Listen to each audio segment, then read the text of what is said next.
upset with the federal government, and all of these reports that are coming out. Some of them are strategic reports in that they're identifying true threats. For example, one that came out of Missouri was about a rally happening. It was a bunch of skinheads that came out for a rally, you know.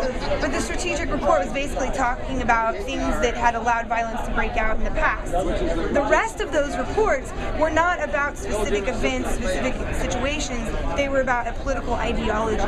And so when you see strategic reports coming out about an entire mindset, an entire political ideology, you can tell that they, for whatever reason, are afraid of that ideology. And if they're afraid of all ideologies that are questioning and speaking out against a central federal government, basically a godlike state that knows everything and controls everything and who we have to ask permission for everything, you know, that's what they want to maintain. So if you call that nefarious, then yes. And if you consider the fact that we're in such a state of unrest, and that, you know, any Tea Party protester, in the Fed protester, we are changed activists, check. Considered, you know, potential threats to law enforcement. You know, Oklahoma, for example, they told me they did receive a copy of that MIAC report on the modern militia movement, but when I asked if they received the retraction, they were all like, so, you know, that information's out there. It got sent to other states. You cannot really retract that information. So it's been sent to other states. Once you've been told you need to profile these potential threats to your life, you know, and this might send a notice, and they're like, oh, by the way, just kidding. Yep. Not a threat to your life. And even though it was retracted in Missouri, and I assume it went out to Missouri law enforcement that had been retracted, long story short, I found a dog on the side of the road, and I found the dog's home, but I had left my car with my flashers on the side of the highway, and when I came back, there was a police officer, and he was looking in my car, you know, and I'm like, hey, I'm behind you. It was dark, my flashers were on my car, and he's like, oh, thank God I saw the Ron Paul bumper stickers, and the car was abandoned, and I'm just like, really?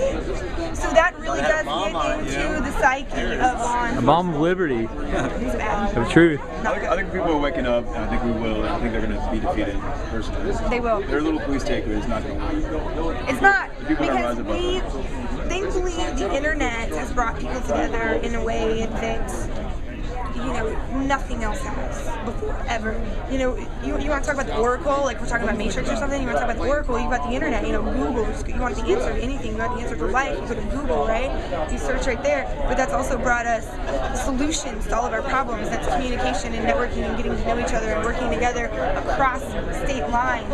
And that's what I love about this project with Operation DEFUSE, because we're working with Texans for Accountable Government. You know, I'm from Missouri, Liberty Restoration Project. We're working with We Are Change groups in Arizona, in Oklahoma, in San Antonio. So there's just all these different groups, and we're all coming together, and we're saying, we and Freedom's Phoenix, OK Safe, those are basically the only groups so far that have really gotten involved.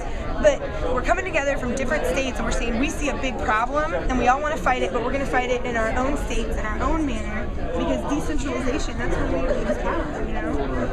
And I think it's beautiful. I mean, there's nothing they can do to stop us now. They let us have the internet, they didn't stop it before it got into our hands. Now they're going to try and cut it off, doesn't matter, we've already found each other face to face. It's done, it's over, we win. That's it, I love it. What are some practical things like an average person can do to help stop these fusion centers or to educate other people about it? Two things I would say. One, go visit the Fusion Center. Humanize, harmonize with the director of the Fusion Center. I know the director of the Missouri Information Analysis Center.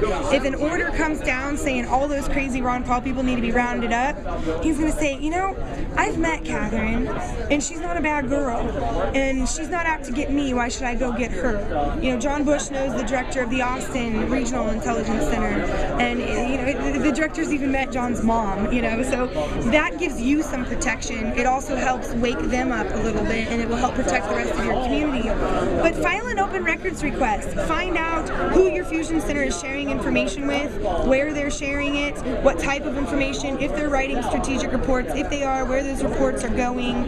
But I would say the open records process and face-to-face interaction are the two most important things you can do.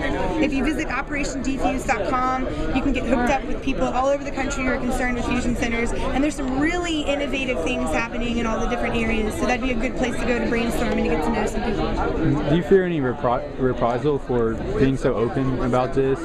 or has there been any reprisal, or do you feel like putting yourself out there is a way of protecting yourself because your name and your image is out there, so if you disappeared, it'd be, you know, kind of obvious? I feel both. I think, first of all, the fact that this is such a public thing that we're doing, we're documenting everything, we're videotaping everything, we're tweeting about it, we're audio recording, we're doing the radio shows. People know that we're not doing anything bad. You know, our entire plan is out there. We're not hiding anything. It's all out in the open. They can't accuse us of doing anything that we're not because it's all wide open. But on the same token, you know, you've got the Georgia Fusion Center saying that, yeah, we looked you guys up and we're not very happy with you, and because they are fusion centers, that means that they're going to be communicating with other fusion centers. So yeah, that does become kind of concerning. Okay.